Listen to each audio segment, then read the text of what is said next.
Hey, and thank you for clicking play 200 times. And whether you've been following me from the beginning or you jumped on board last week, you are equally welcome, and I appreciate you equally. At the moment, I think we're at about 1,800 odd subscribers, which is fantastic, and around 500 views, give or take, per video. Not that it's about that. At the end of the day, this is just my hobby. If I feel like doing something on a weekend and it's relevant to the channel, then I'll record it. And it just so happens that I think there's a continuous stream of that happening at the moment. That's the way I approach this. Not in it to make money or anything like that. Although the channel is now monetized, so it will slowly drip feed in. But seriously, I've made nothing. So I'll update you on the collection, and then because that's relevant, especially to some of you who may have been involved in some of that as well. And yeah, it's just good to share that where it is, because not all the games make it into episodes of their own right, much as I will be getting through them. And I want to concentrate going forward. I want to concentrate more back on that, and also on being creative on the older systems that I've got my hands on. Before I move on, so we'll do that, and then I told you I was winging it, and then we will do we'll go through your questions, because I asked for questions, you've submitted them, and we'll go through that, and I think that's good. Before I move on, just a reminder, if you are in Perth or anywhere in Australia and feel like making it to the Perth Amiga Users Group meet, I'll put a link in the show notes to the channel and the promo for that event. Promo was made in Red Sector Demo Maker on the A500, emulated A500. Granted, I did that just to save myself disk swapping, and because I wanted to get some logos in and stuff, it was just easier to do it all in emulation. But other than that, it was all done in Red Sector Demo Maker, the promo for that. Just a reminder that on the 28th of October, the Saturday the 28th of October is when I'll do the Halloween live stream. So I'm going to do in PSVR, I'm going to do Until Dawn Rush of Blood. So I know that's not retro, but it doesn't matter. It's Halloween, scary game. That's what I tend to lean towards for Halloween, and I don't often live stream. Usually it's just Halloween. So 28th of October, 8 PM Perth time, which I believe is 1 PM UK time. I don't think we'll go for too long, maybe an hour, maybe two. That should be enough for us. Right, let's update you on the collection. But where are we at? So Amiga games is around 64 in the collection. Spectrum games, 72, around 72. PC games around 31. Keep in mind, very few big box games. I'm not getting heavily into that. It's mostly DVD style from the XP era, I would say. Acorn Electron, 17 games. Atari Jaguar, 2. Anybody that's looked at the prices of Atari Jaguar games will understand why it's currently still sitting at 2. Far out. N64 is at 1. GoldenEye. There are some others that I will get, but not many. PlayStation is at 7. Those were unexpected pickups from a charity shop, as were the 2 PSP games that I've got as well. PS2 is at 1. PS3 is also at 1. PS4 is at around 16. That's my most modern system. Xbox 360 is at about 32. Xbox 360 and Wii are really their family systems. So yeah, it's family collection. I'm including that. The Wii is at 10. So Xbox 360 at 32. Wii is at 10. Commodore 64 is at 5. Atari 2600 is at 19. That was sort of an unexpected dash of collecting involved there. I'm really loving it. They're so affordable and easy to get hold of. Philips G7000 I think is around 6 or 8. They're sort of stacked behind things, so not easy to count at the moment. And one thing I haven't really talked about, but a quick bit of overlay, and it is relevant because a lot of them are old and therefore retro in terms of the content on them, but my movie collection and TV series collection on DVD and Blu-ray is probably standing at about 400. I didn't count them individually, in all honesty, just, you know, doing some approximate maths based on how many on a shelf. Probably around over 400. And so the systems, keeping in mind, I started this just to, you know, recollect the things from my past, okay, and then segued accidentally. Some not really costing much, some costing a fair bit. So the Atari VCS, so the systems I've collected, Atari VCS 6-switcher Woody, very happy with that. Atari 2600 Vader. Atari 600 VCS Woody, with the paddles, I was playing Breakout with my wife only last night. Fantastic, good fun. Atari 2600 Vader, haven't even tested that yet. Atari 2600 Junior, that's a box system as well. Atari Flashback 9, I'm including it. Atari, and the Flashback 9, I specifically got the 9 non-gold because you can use the joysticks on old systems, the pins are compatible, and you can use old joysticks on that system. And the 9 specifically has an SD card slot, so you can sideload games. So I've got over 1,000 ROMs on that one. The Atari Jaguar, Acorn Electron, ZX Spectrum 48K, which is a very kind donation by a friend of ours. Spectrum Plus 3. Commodore 64, which I won in a raffle at Porg. Amiga 500, of course, still looking beautiful. Amiga 1200 with the 030 accelerator in it. Clicking away here. The Amiga 500 behind me as well. Commodore CD TV, which is in the back room waiting for me to get my act into gear and find a hi-fi stack and a TV to pair it with. Amiga CD 32. That would actually sit in the front lounge if it wasn't for the fact that the cat likes to vomit there. So that's why it doesn't. Philips VideoPack G7000. N64. Donkey Kong Game & Watch, I'll mention that. Nintendo DS. A Wii, which is the family Wii. A500 Mini, I'm mentioning it. Namco plug-in joystick, I'm mentioning that as well. We've also got things I almost forgot. So we've got the 386DX. Running DOS and Windows 3.1, and the Pentium 3, which is my original built Pentium 3 that I bought back from the UK recently, running Windows 98, and of course, you know, I've got DOS under that as well. And Pentium 4 with Windows XP, which is under the desk here, which is my boy's original machine, pretty much. And what I needed, I've got my modern systems as well, but obviously the PS4 and PSVR, give them a mention as well. So that's an update on the collection, and we'll come to what I've collected and why as part of the answers to some of the questions, I think. So let's get into your questions. Okay, just going to go from the top is as far as how it's printed out. We've got 4 pages to get through, so grab yourself a drink. I might wet my whistle. Water. Good stuff. Okay. So, I am Nick Leonard said, congratulations on the 200. Thank you very much. What else do you get nostalgic for? And do you regret selling anything at the time which you are into now? And do you still keep a lookout for auctions which might be of your very own Amiga or others, etc.? Well, that's a very good question. What else do I get nostalgia for? Everything. Just the period. So as I've mentioned before, like when I play with these systems, sometimes it's about doing what I want to do on the system, playing a specific game or doing something creative. But generally, even if I just glance at them on the desk, it takes me back to the time. It takes me back to the mates. So, you know, I used to play street hockey. Oh, pang. You know, pang of nostalgia. I used to be into model railroads. Pang of nostalgia. I used to be into, you know, certain types of music which will come into as part of a response to another question. It just takes you back. So what am I nostalgic for? The period. Mostly, I think, the late 80s into the 90s. That sort of teenage years, formative years. Just love it. I just love being taken back there, and anything that does that, I have nostalgia towards. I hope that makes sense. Not in a crazy way, but yeah, I love it.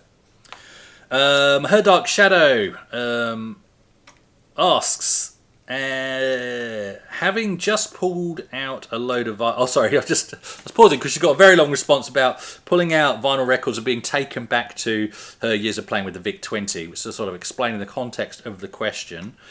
And so her question, so this is why I paused on what I said before. Are there any albums or songs that instantly plonk you back in front of a particular computer or game? Do you ever indulge in playing period music with period games? Absolutely, Lisa. Absolutely. So, to both parts of that question. It's hard to put your finger on exactly. It's more genres. So, like house and techno, if you want to call it that, breakdance music, really does take me back to the 80s. And so playing on the Spectrum, that kind of fits in there. Music's something I've never let go of. But there are some songs I kind of forgotten about, like things like The Jack That House Built. The first time I rediscovered that on YouTube, it's like, oh my God, I remember this and loved it. And that, I would have been listening to that either playing on the Spectrum or then into the Amiga years. And also, bizarrely, playing Model Trains with my mate Steve. We'd listen to house as well. So tunes like that, Inspector Gadget, but, Doggy Fresh.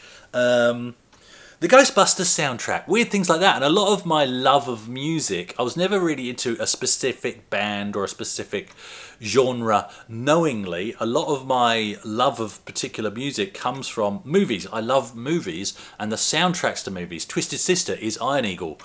Queen, also from Iron Eagle, but also Highlander. And then you discover the band and then you go on a rabbit hole of, oh, these are fantastic. Def Leppard I love. So you can tell already there's such a breadth of music that I love. Ride of the Valkyries, Apocalypse Now. It's, love it. Top Gun soundtrack. My goodness, that was a fantastic soundtrack, wasn't it? Karate Kid, Bananarama, Cruel Summer. Love it. Absolutely love it. Back to the Future, Huey Lewis and the News. So I'm talking more about movies and you're asking about games, but that's where my music taste came from. And then that's where I would potentially, if I wasn't listening to the music from the game, or maybe a particular game didn't have music in it, then that's when I would play something. Bizarrely, so Wek Le Mans, one of my favourite racing games on the Spectrum, Why Should the Devil Have All the Good Music by Cliff Richard. I'm sorry, no excuses, but it just, nice fast-paced thing, got me into it. Absolutely loved it.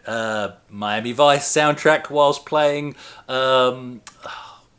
Lotus, not Gremlin Lotus, the Lotus on the Spectrum by Jarrell.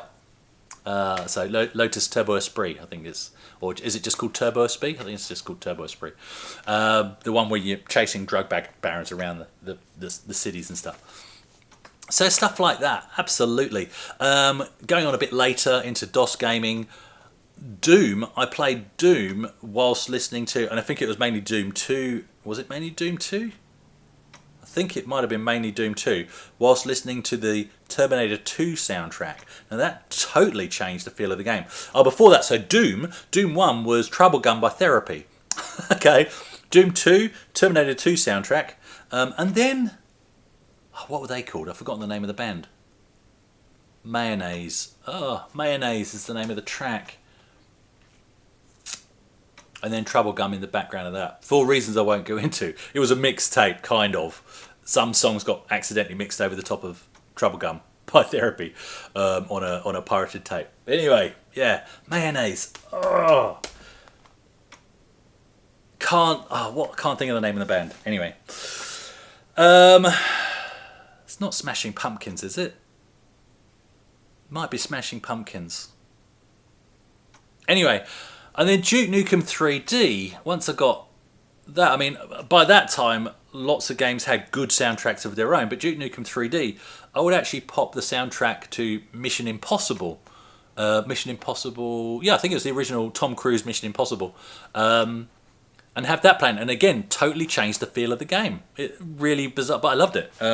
Yeah, anyway, hope that answers your question and gives you a bit of an insight into my tastes. Very broad taste. AC/DC, Guns N' Roses, oh my God, so many good tracks, so many good bands, so many good albums from that period. Absolutely love it. Good question, Lisa, very good. Okay, this next one comes from A500, good username. Now that Dave's got an Amiga, do you see yourself getting an ST? No. Do you ever use Xcopy? Absolutely. I use Xcopy to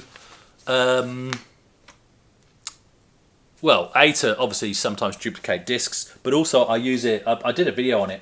It's a good way, I find, of on the A500 of getting something, because, sorry, let me explain what I'm about to say. Because I've got the Gotek as an external drive, using Xcopy to copy from an ADF to a floppy disk, or from a floppy disk to an ADF, that's a really good way to do it. And Xcopy, of course, does most disks. I have also now obviously found on the A1200, you can of course just do that in Workbench. That's another way. But if you find something that's being a bit picky, but most games that are ADFs have been cracked, or if it's something that I've created myself, obviously it doesn't need to be cracked. So generally Workbench will do it, but if not, then Xcopy is a really good way of doing that. Of course, everybody uses Xcopy. And also he says, and the unimaginative question is also difficult to answer. What's your favourite game or games? Favourite game? God. It is difficult to answer. It's like the movie question, isn't it? What's the best movie of all time? Well, it's Aliens. Unless it's Highlander. Unless it's Talladega Nights. Unless it's Hot Tub Time Machine. Unless it's Back to the Future. 1, 2, or 3. You know, it's a hard question. The answer to that question is Aliens. Usually. Favourite game or games on any system. It's really hard. I'm purposely looking at my shelves just to give some prompts. I love Barbarian. I love Doom. I was about to say I love Quake. I really don't love Quake. It was good for the time, but I love Duke Nukem 3D. Alien vs Predator on the Jaguar. That was a fantastic game. It's about the only game I will potentially put in a favourite game list. There we go. I'm slowly generating a list here. Shadow the Beast. Absolutely love Shadow the Beast, and I hate it when people call it a tech demo. Outrun, but it has to be a good port of Outrun, which unfortunately the Amiga never got. An Outrun Coast to Coast, or Outrun Arcade, or Outrun 2006, whichever title you want to give it. That's a fantastic modern. It's old now, but that's a fantastic game. Alien Breed. Oh my goodness. F-16 Combat Pilot, one of my all-time favourites. Falcon was great, but I preferred F-16 Combat Pilot. I love them both. Jeez. Oh. GoldenEye on there, if you're talking about the N64. Although I do love Beetle Adventure Racing. Oh, then you get into racing games. Oh. I can't answer the question because it really does depend on your mood, doesn't it? And in the Amiga years, I went through a really heavy period of, don't say that sentence in the wrong context, of being into flight sims. Knights of the Sky is up there. What a game. Even though it's nothing like most of the other flight sims. But so was F-19, just a different way of approaching combat with all the stealth. But Knights of the Sky, really getting into stall turns and having to use gravity to assist you to get the speed up to even just perform a loop successfully. What a game. Captive. Oh. And then Frontier. So much of my life wasted in Frontier Elite 2. Jeez. I can't answer that question. Gunship 2000 was so much better than Gunship. It's not up there. Only Gunship's up there. Jeez. I refuse to answer the question. There's just so many. There's just so many. Favourite game. Can't do it. I can't do it. Sorry. But hopefully those, I mean, there's plenty of games to look at there on the shelf, and those are the ones that have drawn my eye and gone, oh yeah. I mean, F-18, not the greatest flight sim, but what a flight sim. I'll answer it in terms of, so recently I was invited to talk on the Grumpy Oz Retro podcast, and they asked me if I could only have one game, one system, what would it be? And I pared it down back to Batman on the Amiga. Now, that's not necessarily my favourite game, but it's a good pick if you're being asked to reduce your collection down to one, because the memories of the first time I fired that up, on the first day I got my A500 Batman pack, that is the centre of my collection universe, if I can put it that way, and the place that takes me back to. But on a technical note, you kind of get 4 games in one, because you get a puzzle game, you get a platformer, 2 different levels, but you get a platformer, You get a driving game, you get a flying game, even though those two are very similar. And it's such a good game. There you go, Batman. 1989 Batman. Job done. Okay, we got through it. Generation Pixel. As a fellow creator, I would like to know which of your 200 videos are you most proud of and why? And then he's got another supplementary question. When are we going to get serious about campaigning to remove the incorrect usage of retro from vintage and classic gaming? Oh yeah, you're spot on there, Stuart. So, as a fellow creator, which of your 200 videos are you most proud of and why? I think I am most proud of the F-18 Interceptor ones, which were not specifically... I did do one specifically about just playing the game and going under the Golden Gate Bridge and landing on a carrier, which I was pleased I could still do that after 30 years. But the ones where I talk about how accurate it is in terms of scale speed on the A500... and it accidentally became a collaborative video with Neil, and then I did a follow-up part 2 that became a collaborative video comparing it to Microsoft Flight Sim 2020 on the Xbox Series X, I think, or S, with George Toohey from Toohey's Tech and Gaming. So Neil from RMC on the first one, Toohey's Tech and Gaming on the second one, and I don't like doing maths. But when something interests me and explaining why something is accurate and why something, when accelerated, is, while it may feel better, it might be less accurate. That is the kind of application of maths I can get behind, let me put it that way. And so I just feel those videos, they're not my most popular videos, not at all. My most popular videos are me just talking randomly about a Dell laptop that I bought. If I wanted to make money out of YouTube, I'd do modern stuff, but it doesn't interest me. But those videos, they're not the highest rating videos, but for me they're the most well put together, most polished videos, and I know a lot of thought went into them, and I appreciate the collaborations from Neil from RMC and also from George Toohey that I almost accidentally ended up with as well on those two. So those are my favourite videos. Hope that answered your question. In terms of the supplementary question, when are we going to get serious about campaigning to remove the incorrect usage of retro? Stuart's right here, guys. So retro, if you look up the definition of retro, that is in the style of a past area or period, right? So to explain what that means, if I was wearing my Transformers t-shirt, I bought that t-shirt in a shop only recently. So the t-shirt is not retro because it's not 30 years old, the t-shirt itself, or 40 years old. It is retro because it's in the style of. It's Transformers from the 80s on a modern t-shirt. The A500 Mini is retro because it's in the style of something from the past. The actual A500 itself would be classic or vintage. That's the correct use of the word. Retro is in the style of, not the thing itself.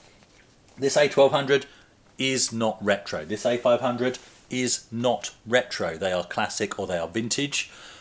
Whereas things that represent them that are made in the modern day are retro. And at the end of the day, Stuart, I think we should campaign. I think we should take to the streets.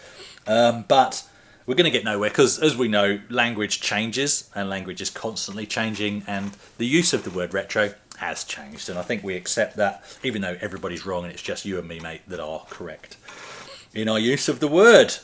Okay.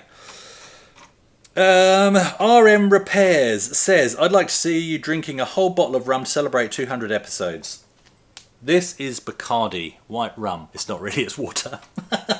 There's no way. Look, I know I finished a bottle of rum. I did not drink a whole bottle of rum. I finished. There's a big difference, mate, between finishing the bit that's left in a bottle from 2 days ago and drinking a whole... I'm not that stupid, mate. Although, there was this one time. So, if you're in WA... or even anywhere in Australia, I think you might be able to get it over east as well. Illegal Tendra from Donga in Western Australia. Fantastic rum. And because it's properly produced, locally distilled, and doesn't have a heap of added sugars, they are so smooth, their collection. And their white rum, me and a mate, so it wasn't just me by myself, me and a mate, 700ml, and we pretty much polished a whole bottle, just the two of us in one night. Didn't even have a headache the next day. That stuff is fantastic. Love it. We were very, very happy. There we go. So no, I'm not drinking. Sorry, mate. I'm not drinking a whole bottle of rum in one go just to celebrate 200 because I will regret it. It might be the last ever video you get from me. Maybe that's what you're after. Okay, DJ Formula. In the Australian heat. Oh, so that's Ravi. Ravi. Hey, mate. So in the Australian heat, do you need more cooling? Ravi from the Retro Hour, if you don't know him. And he does Amiga mixes. So check that out. DJ Formula. In the Australian heat, do you need more cooling on your computers or do you blast the AC? I've never really been into cooling. There's a great video I found on YouTube of a guy in the Slovak regions, I don't know exactly where it's from, using vodka. A vodka cooled PC. That piqued my interest, but I thought it was a waste of. Let's just drink the vodka. Let's be honest. And it was Russian Standard, which was one of my favourites, which obviously you can't buy at the moment, but a great vodka. But anyway, I'm not that into PC cooling. I'm not into gluing heat sinks on everything in the room, whether it had one originally or not. My stuff seems to cope most of the time. My modern PC, it's got, you know, the base fans that it had, and I don't really feel an issue. But I did have, I mean, as computers get older, maybe the fans start to die off. I have had the instance where I didn't realise one of my CPU fans had stopped working, so I had to take the case off the side to keep the machine going until I replaced that fan. And I did have a mate, back in the days of Will It Run Crisis, he bought a heap of kit from Thailand on a visit over there and built this monster gaming rig specifically to play Crisis. Yes, it could play Crisis, but Crisis was the one game that kept making it freeze up. So he gave it to me to tinker with. And what I had to do, and the Australian heat may be part of this, was I had to turn off all the overclocking on the RAM that had been done on the motherboard's BIOS. And I also had to install some extra software so that we could manually take control of the GPU fans and crank them up. And then when we did that, Crisis didn't crash anymore. But yeah, that was a real heat issue. But I think, yes, it gets hot over here, but it's the CPU temperature itself that goes beyond the ambient temperature. That's the problem. So yeah, I hope that answers the question. Yes, potentially they could run faster if you keep them even cooler, but it's not something I'm into. Not something I'm into. That's a very long-winded answer to a simple question. That's why you come here. Okay, so 2010 Data Law asks, thanks for this channel and for the 200. For you, which is the best Spanish game ever? Any platform, Spectrum, Amstrad, MSX or other? Thanks. Now, you've put the spelling of which is as in witch, like Bayonetta, as in, you know, a wicked witch. Is that because of the Bayonetta video? I do apologise. I was a little bit drunk then, but she is gorgeous. And I do love the game. But yeah,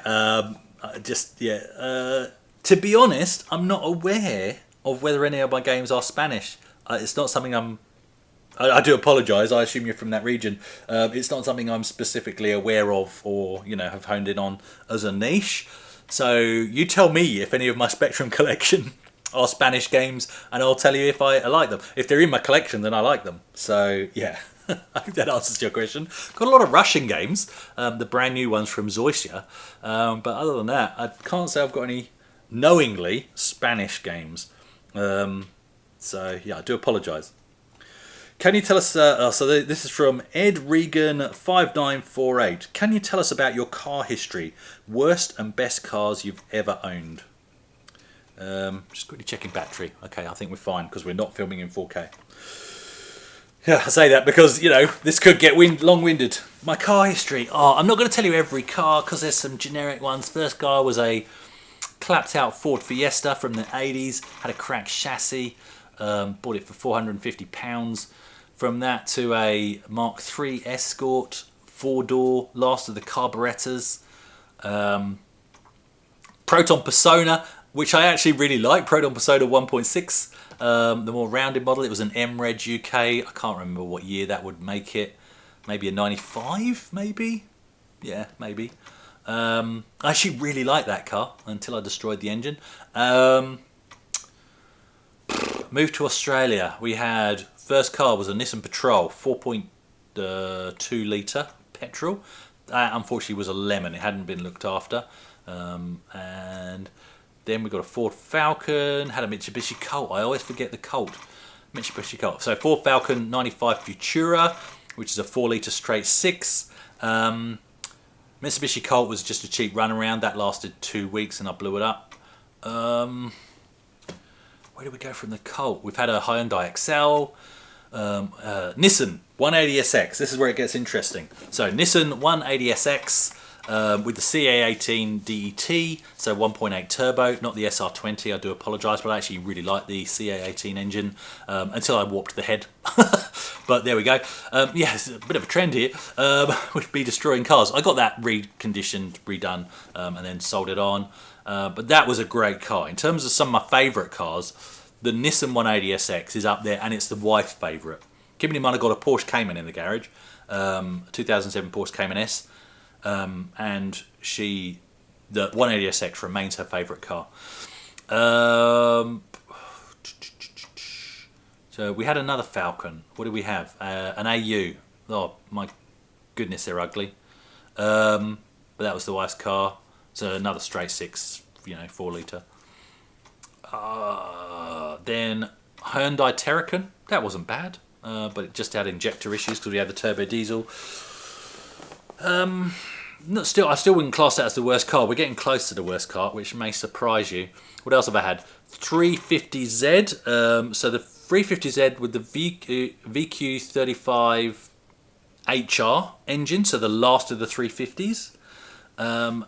Love that car actually. Mine was convertible, so slightly heavier, obviously, and can't use it for tarmac rally over here. Although there was a rally, I could enter it in, which is good fun. 2-day classic rally.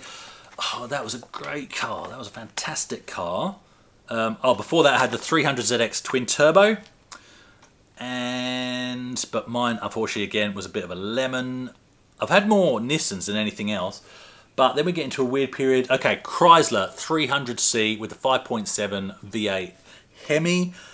God, I love that. That was an amazing... It just did everything well. It was a nice, comfortable cruiser, but you could also take it to a track day and have heaps of fun. I took it to a Motorcana event and beat a Corvette in this freaking Chrysler 300C with me trying to manually shift the auto gearbox and the car just going, "You're an idiot, let me drive," and just taking over. It was hilarious.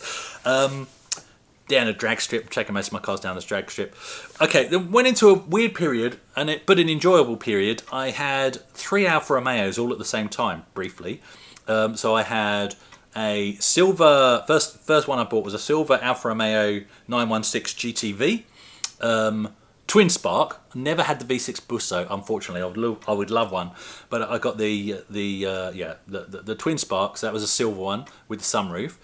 1998 that one was. And then I got an Alfa Romeo 147, also twin spark, pretty much exactly the same engine. Which was, what year was that? 2006, I think, the 147 hatchback. And I bought that for the kids to learn to drive in. And then out on a lunchtime walk, I spotted another GTV for sale at this car auction place and picked it up for £3,000. So that was another, but it was a 2002, so it was in much better condition than my 98. And it didn't have the sunroof, which gives me more headroom. But again, it was a twin spark, so another 916 GTV. So I've suddenly had three Alfa Romeos all at the same time. Absolutely loved them. Absolutely stunning cars. Oh, sold the ones I didn't need. Ended up, long story short, ended up with just the black one. So the 2002 916 GTV. Sold that to one of my sons as his first car. And then when he got bored of it, he sold it back to me and I gladly took it back and I kept it. And I was umming and ahhing. And I put that and Astra, which was my other son's first car, which I bought that back off him. So I had 1.8, 2002, I think, Astra, 2000, or it might have been 98. Anyway, Vauxhall / Holden Astra, that with front end damage, complete piece of crap. Put them both on Marketplace at the same time and sold them both within a day. And I was like, oh damn it, I was meaning to keep one of them, hopefully the Alfa. So that's where the Alfa finally went. But every time I got in that Alfa Romeo GTV, and I'd done the exhaust on it, it just put a massive smile on my face. So absolutely that is one of my favourite cars. Is it the best car I've owned? No. Is it the favourite car I've owned? Possibly, and I say that knowing I've got the freaking Cayman in the garage. The Cayman at the moment needs potentially a new fuel tank, which is going to be freaking expensive if that is the final outcome, which is really annoying. But that is a great car, the Cayman S. It's so flat. That's the best way I can describe what makes it so special. Is it is so flat in the corners. It's certainly not the fastest car I've ever owned. It's sort of on par with the other fast cars I've had. It looks faster than it is, but when you get it in the corners, when you get it in the twisty stuff, it is like nothing else I've ever driven. So that's undoubtedly the best car I've owned to date, but the GTV might be my favourite. There's some other boring cars in the mix in there. We've got a Nissan X-Trail, which is surprisingly great. You can sleep in the back of that. You can throw mountain bikes in the back of that. You can off-road. I've done it. Powerline trails over rocky stuff and gravelly stuff. You can take it on the beach. Slept in it on the beach up in Geraldton. Fantastic all-rounder. Ugliest pieces of crap on the road. But they're actually really... I've hauled paving slabs in the back of it. It's utilitarian. It's a great car. What else have we had? A few others that you wouldn't be interested in, I'm sure, that I've forgotten. But those are the main interesting cars.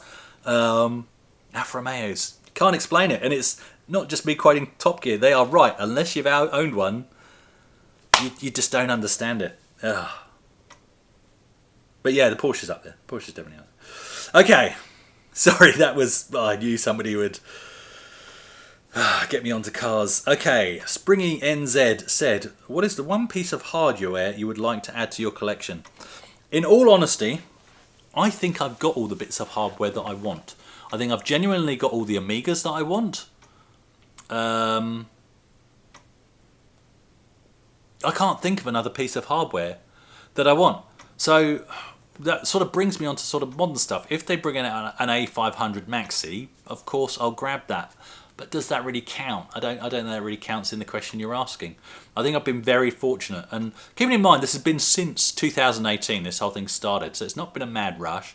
And some stuff I've only picked up because they've been offered to me at prices I can't refuse, or it's been a prize or something like that. I need to get, and so this is a bit boring because it's not really as retro as you'd be hoping me. I need to get either a PlayStation 1 or 2, and I need to get a PlayStation 3 just because of some of the games I do want to revisit as part of my own journey, and also as part of you know, what I want to do for the channel and revisiting some of the games with you guys. But other than that, I can't think of, and there's no rush on those because they're cheap to pick up. So yeah. Probably the PlayStation 2 because that plays PlayStation, even the Slim plays PlayStation 1 games. So I'll probably pick up a PlayStation 2, and of course a PlayStation, unless I get really lucky and pick up a backwards compatible PlayStation 3. But they're pretty expensive if the seller knows what they've got. Yeah. I must apologise. I keep looking over there instead of engaging with you, but we're talking about the collection and stuff, and that's my prompts on the shelves over there. So, yeah, I think the collection's really there, and I'm not going, even though it may look like I've gone a bit crazy with the collection, it's not been a short space of time, and it is still about my own personal nostalgia journey. So, yeah. And pretty much all the systems from my past I've got. So, yeah, I hope that explains it. Xbox One, as in the original, do I need to get one of those? Maybe, if one comes up cheap. Okay. Neon EUC says, if computer games never existed, what would be the hobby you would be doing instead? And then he's got another question about This Week in Retro, which I'll come to. So, if computer games never existed, what would be the hobby you would do instead? Model railways, which is a weird combination, granted. But yeah, I loved model railways growing up. Not a cheap hobby when you're a teenager. Still not a cheap hobby now. I thought it was, but actually the more you get into it, you can spend £300. There's one engine I would like to get because I liked it as a kid. Never got my hands on one. It's called the Evening Star. And I've looked them up. They've done reissues, but they're like $500. That's not a train set. That's a train. Okay, so on the surface it looks like, oh, that's quite a cheap hobby to get back into. It's not. It really isn't. But yeah, if it wasn't computer games, it would be that. Yeah, that was an easy one to answer for me. On This Week in Retro, why can't we submit our community questions of the week answers on the actual YouTube comments? I don't want to create an account on Reddit. Look, in all honesty, Neo EUC, that question is best directed at This Week in Retro. You know, I'm one of many cogs in the wheels of that, and I certainly don't want to say anything untoward. What I will say is, you know, what they've had to come up with is a mechanism that works for the majority.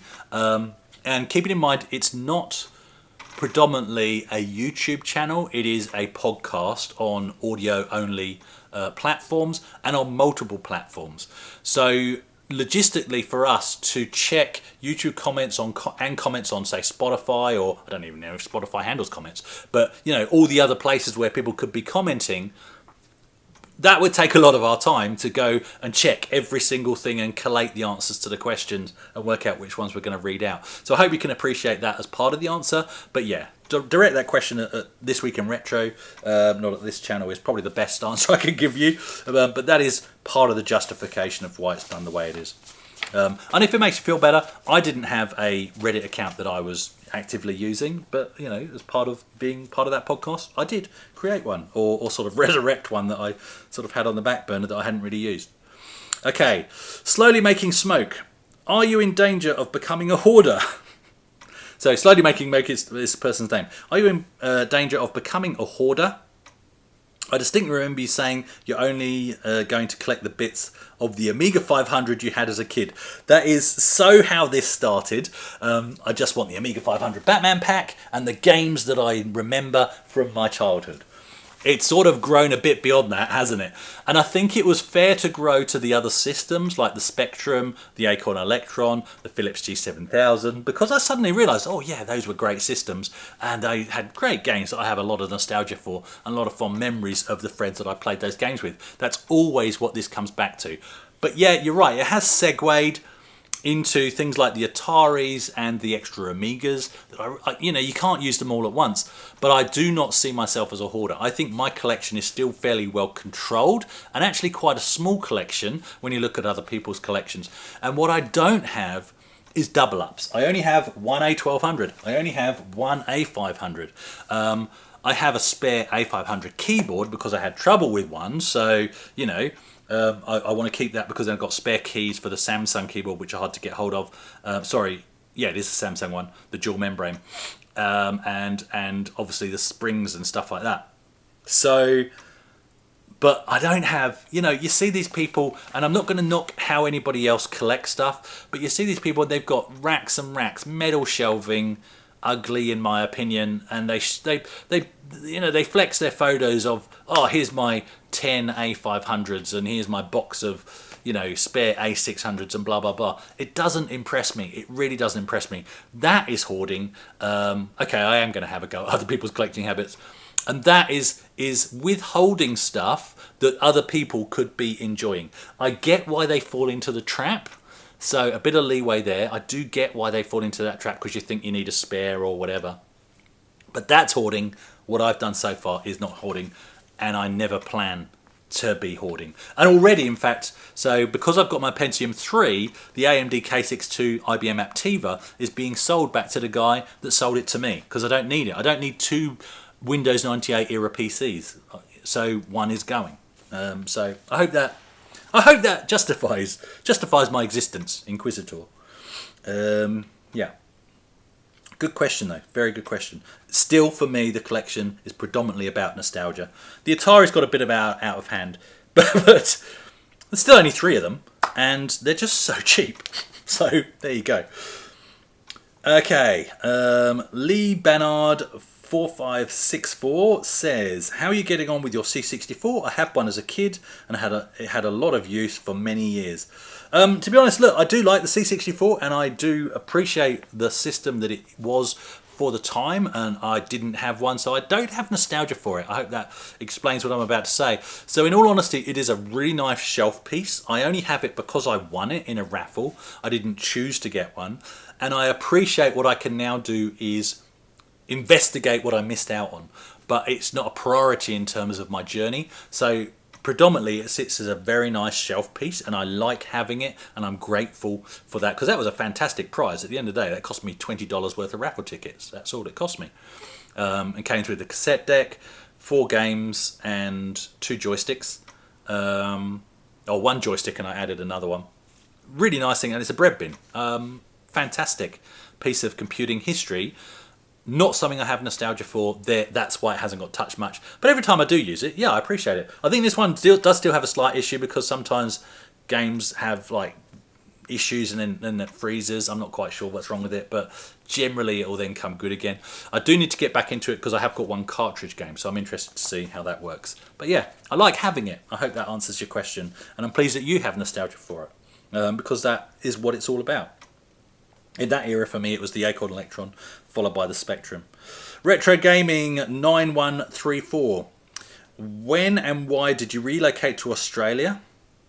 I'll answer that first. So relocated end of 2002, early 2003, and because of a woman. I married one of them, basically. We lived in the UK for the first few years of our marriage, came out here for a year, and then kind of never went back. Long story, but yeah, that's what brought me out here. What do you miss about the UK? Everything. I still love it. And just as Australians, wherever you see them in the world, are proud to be Australians, and they will always refer to Australia as home, what Australians over here don't understand is when somebody from another country living in Australia doesn't feel the same way about where they've come from. It seems to be, unfortunately, the done thing to, especially if you move from the UK to Australia, to then bag the UK and hate on it. I love the UK. Absolutely love it. I only moved over here for family reasons. So what do I miss about the UK? Everything. I miss Christmas in the dark. You know, those dark, long evenings. I miss the long summer days. I miss decent cider. I miss my friends. I miss my family. I miss the back roads. Bizarre things. Yeah, I love England. Absolutely love it. Beautiful part of the world. Absolutely love it, and will never apologise for having a lot of love for England. What is better in Australia? Well, the weather. And is kangaroo meat any good? Yeah, it's very good. Bit gamey, but I've had it at barbecue. Quite like it. And it's generally quite cheap. But what's better than Australia? Yeah, definitely the weather, although you're starting to appreciate that in the UK a bit. But yeah, there's a bit more outdoory lifestyle. But that said, it gets so hot here in WA that in the summer you spend a lot of your time hiding from it. So my favourite bit of weather, although we do get some horrible storms, but in winter you can have a nice chilled evening, so you get a nice log fire going if you've got one in your house, or you can have a nice bonfire down in your garden. But in the middle of the day, you might still get 25 degrees. And so I actually really like winter, spring, winter, autumn, summer. You just hide in the aircon, hide in the shade. But it is still good. Beaches, beers, they do have good beers. So I've ragged on their cider. It's hard to get decent cider over here. But I'm really getting into the local IPAs, the local stouts they're starting to get onto. And some of the local distilleries as well, like rum I've already mentioned, some great whiskies, vodkas even. Oh, yeah, love it. The chicks, I didn't say that. Right, so David, Retro Games Played Badly, says, why am I your favourite drunken Yorkshireman? Because you're the only drunken Yorkshireman I know, Dave, and your channel is awesome. Don't stop doing what you do. I love your friggin' pickup videos and seeing your collection grow. You are hilarious, mate. Yeah, it's great. I'm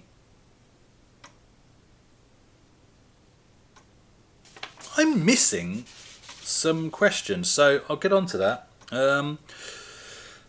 Gary Ninja, anything? Oh no, maybe it's under there. I'm gonna have to have a quick look on the thing. Okay. So I'll jump onto Taste of the Murder. Any plans to create another game? Maybe STOS next time. That's an ST version of Amos. Yes, there's plans to create another game. And I do want to spend more time being more creative on my kit. So I would like to, well, let's talk about plans going forward. I'd like to tinker some more with shoot 'em up construction kit. I know it's a rubbish system, but playing with it gives you some extra ideas. And one of the ideas I've got, which I'll make a game that you can have free, download the ADF. We'll use the assets that I've already created, so that will be quite easy to do. And then I'm just interested in, I've got these other ideas in the back of my head going, this isn't what shoot 'em up construction kit's made for, but can I get it to do this? Can I get it to do that? So I might just have a bit of a play, tinkering with some different concepts. From there, I haven't played with 3D construction kit yet, and I want to revisit something I was tinkering about with back in the day, recreate one of the games that I made back in the day in that. And then again, I want to just maybe explore and expand and maybe make a short game about the scene and then release that for other people to download. I think that would be a nice idea. Just to mess about. And then I do have Easy Amos. That's why I keep looking over on the shelf, which I've never touched before. So I would like to have a play with Amos. From there, what I would like to do, whether it's in Amos or whether it's in Scorpion or whatever, is there's some game ideas that have always been floating around in my head and some new ones. Can I now, like, it's never too late. So is now the time to go, how do I make this happen? Even if it's not me doing the work, because I'm not a good developer, I'm not a good coder, I'm not a good pixel artist, I'm not a good sound engineer, but I've got some ideas. So do I, try and assemble a small team and try and make some of these ideas come to fruition? I would like to do that. I would actually like to do that. So I know there was a game, there was a question. Ah, no, it is there. So it should be on here. Yeah, sorry, I do apologise. I must have I skipped it.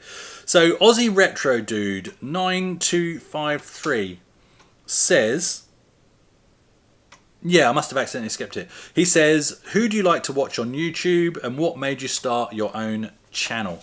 I'll answer those in reverse. What made me start my own channel is I had done channels for my car hobbies before, but they're quite lengthy to make, and there's a million people doing that as well. And again, just doing it for a pastime. So I'd done YouTube videos before. These are so much more relaxed and easier to make and more enjoyable in terms of if I'm going to be playing a game on the weekend anyway, and I think other people would like to see that game, then we might as well make a video about it. It just works, okay? So it's a nice, easy formula. But why I started, it was mainly because why I started was buying the Batman pack and having to wait a year to go and pick it up. I thought that was an interesting story to tell, and that 12-month wait, well, making a YouTube channel gave me something to concentrate on and gave me an opportunity to revisit the games in the Batman pack and the 10-star games pack and catalogue my enjoyment of those through emulation at that point, because I still didn't have the Batman pack. And the idea was to sort of top that off with the picking up of the Batman pack. But by that time I then also started collecting other systems and whatever, and the journey was already snowballing, so that the YouTube channel continued. And probably one of the main inspirations, it wasn't channels like RMC that inspired me to do my own channel, because their quality was right up here, and I know that takes a lot of effort. It's not that I couldn't do it, it's that I know the effort that goes into that. And if that's become your full-time job, then of course you can do that. But for me, it was more like Dan Wood, I think, was the main one, and especially his early stuff. Keeping in mind, I was catching up with the scene at this point. So it was Dan Wood's older stuff. Just talking to camera wasn't the best quality, but his enthusiasm shined through, his personality shone through, the audio was clear, and he had interesting things to say, specifically about the Amiga and using the Amiga in modern days, although, by that point when I was watching them, these were quite old videos, like I said. And I thought, I can do that. And that is not a lot of effort for me to do it on that level. So that's why I started where I did, and why I think I've continued on, while I do try and add a bit more polish and make them enjoyable for you guys, and a bit of investment in terms of kit. This camera does last a lot longer on the battery if you're filming in 1080 not 4K. Thank you, George Tui, for that tip. Yeah, that's why I've continued, but that was my main inspiration. So I hope that answers that. Just sort of a vlogging, cataloguing my collecting journey, and revisiting. I really enjoy sharing with you my first impressions when I revisit a game from my past or a system. In terms of people I watch, that's a really hard question to answer because then people feel left out. So I hope you'll understand if I don't answer that question directly. But what I do like is there are many layers to what I would call the YouTube community. So on the top layers, you know, and that's not wrong to refer to them as the top layers. It's not the right. But those that are being paid, you know, it's now their livelihood. So obviously the effort that they put in is quite high. So the channel's on that level, but when you get to know a lot of these, not all, but when you get to know these content creators, you realize that they're not just about themselves and their own channel, they're about building the community around them and helping other people out and doing collabs and other things. And I really appreciate that kind of stuff. And then, you know, you've also got the level in the level that I found myself in, where it's just people sharing their collections, sharing their pickups videos. I absolutely love, because that's when I really feel you engage with somebody. What have they picked up? Where did they get it from?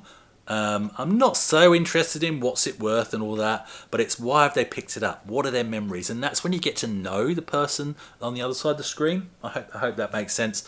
So in terms of what do I watch, I think the safest way to answer that without accidentally missing people out, because that is what will happen, is what kinds of videos do I watch? Love pickup videos. I do not watch that many restoration videos because that's not something I'm into.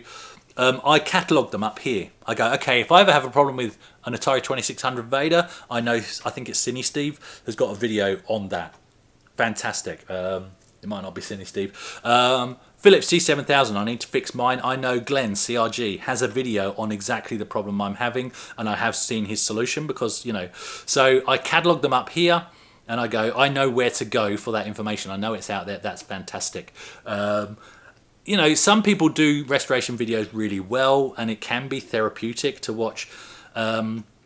Cy, Ginger Hippie Gaming, and of course RMC. But Cy, you know, recently with some of his restos from the bird poo stuff, I've watched it simply because, my goodness, that is a mess. Not because I'm interested in the process of restoration, but can you honestly turn that into something presentable when it's covered in bird poo at the start? So, yeah. But also, if I was to bring up YouTube here, is it in the background, you'll also find some very bizarre stuff in the list. Is that visible on the... a genre I've recently discovered, I don't think you can see that, but is female DJs. Fantastic music mixers. Yeah. What do I watch on YouTube? Everything. But yeah, I like gameplays.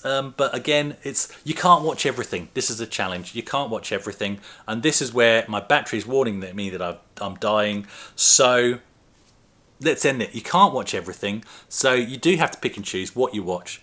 So I thank every single one of you for watching when you do, whether it's all the time or if it's just because I post something that you're interested in. There's so much to do in life. Don't spend it all in front of a screen. Get out and enjoy life, even if it means missing one of my videos. Thank you so much for watching 200 videos. May there be many more. Thanks guys. Thanks for watching.